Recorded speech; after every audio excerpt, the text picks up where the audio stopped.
Bendiciones para cada uno de ustedes. Para mí es un gusto saludarles nuevamente y darles la bienvenida a una edición más de Reavivados por su palabra. Hoy meditaremos en el capítulo número 1 de la carta a los Colosenses. Continuamos abriendo la correspondencia de Pablo. Hoy comenzamos a abrir esta hermosa carta que Pablo dirige a los hermanos en Colosa. En esta carta, Pablo trata temas interesantes, desvirtúa ciertas mentiras que algunos líderes religiosos de aquel entonces estaban proclamando en medio de la iglesia. Pablo amonesta no solamente a los judaizantes, sino a aquellos que desvirtúan el sacrificio que Cristo hizo en la cruz del Calvario, llevando también a oídos y al corazón de los creyentes falsas doctrinas. Veamos cuáles son las lecciones que nos deja el mensaje de este día. Notemos lo que registran los versículos 1 y 2 del capítulo de hoy. Pablo, apóstol de Jesucristo, por la voluntad de Dios, y al hermano Timoteo, a los hermanos santos y fieles en Cristo que están en Colosas. Gracia y paz a vosotros, de nuestro Padre Dios y del Señor Jesucristo. Notemos que Pablo utiliza el mismo patrón de escritura.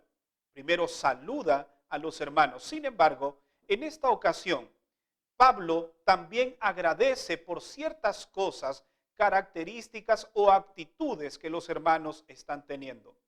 Pablo agradece al menos por tres razones. La primera, agradece por su fe y su notable amor entre ellos. En segundo lugar, Pablo agradece por haber guardado hasta ese momento la esperanza. Y en tercer lugar, Pablo agradece por los frutos y el notable crecimiento que la iglesia estaba teniendo. Después de esto, Pablo entonces expresa ahora sí sus peticiones de oración, recordando que él siempre está orando por la iglesia, tal como lo hacía con las iglesias anteriores a las cuales les mandó también una carta. ¿Cuáles eran los pedidos que Pablo tenía a través de la oración? En primer lugar, Pablo oraba para que ellos fueran llenos del conocimiento, de la sabiduría y de la inteligencia espiritual. En segundo lugar, Pablo oraba para que ellos anduvieran como verdaderos creyentes, dignos seguidores de Cristo. En tercer lugar, Pablo oraba para que ellos pudiesen llevar más frutos de los que habían llevado hasta ese momento. Y en cuarto lugar, Pablo oraba para que fueran fortalecidos por la fuerza del poder de Dios. Notemos ahora lo que registran los versos 15 y 6. Cristo es la imagen del Dios invisible, el primogénito de toda la creación.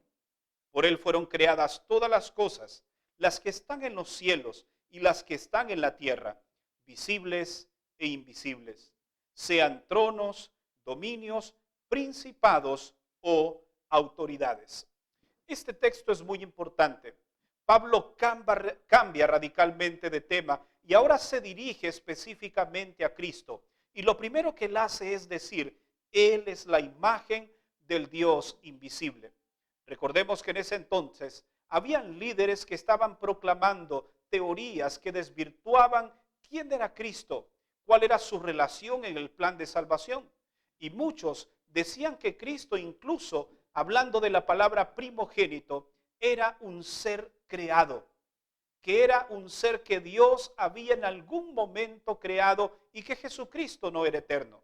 Por lo tanto, esto atentaba también contra la doctrina de que Jesús también es Dios. Sin embargo, Pablo presenta algunos argumentos interesantes con relación a la deidad de Cristo y con relación a su existencia desde la eternidad. Entre estos argumentos podemos enumerar los siguientes. Número 1, Jesús es quien revela al Padre. En un momento los discípulos dijeron a Jesús, Señor, muéstranos al Padre. Y Jesús dijo, el que me ha visto a mí, ha visto al Padre. San Juan capítulo 14, versículo 9. Un segundo argumento es que por la mano de Jesús fueron creadas todas las cosas. Jesús estuvo presente en el proceso de la creación. Y si hubiese sido un ser creado, ¿cómo entonces él podía crear en ese momento? Si era parte de la creación. Jesús existió desde mucho antes. Y ese es el tercer argumento.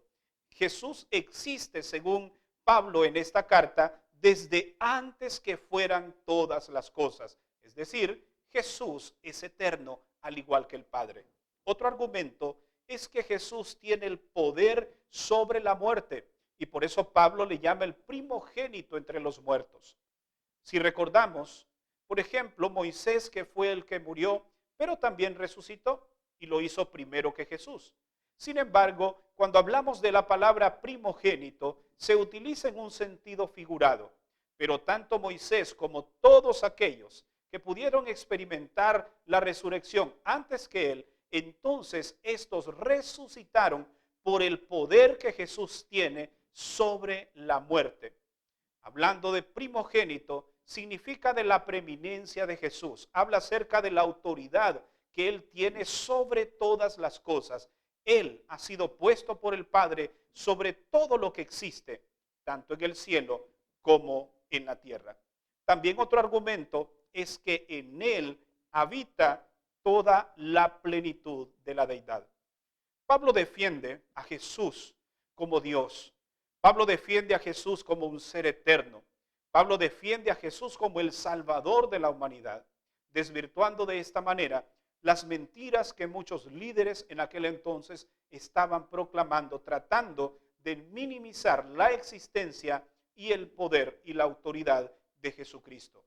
El versículo 20 nos dice que por medio de él, hablando de Jesús, se reconcilió todas las cosas, así lo que está en el cielo como lo que está también en la tierra, haciendo la paz mediante la sangre en la cruz. Podemos ver entonces que ese Dios renunció y vino a esta tierra como Jesucristo, siendo también Dios y ofreciéndose por sacrificio en favor de toda la humanidad.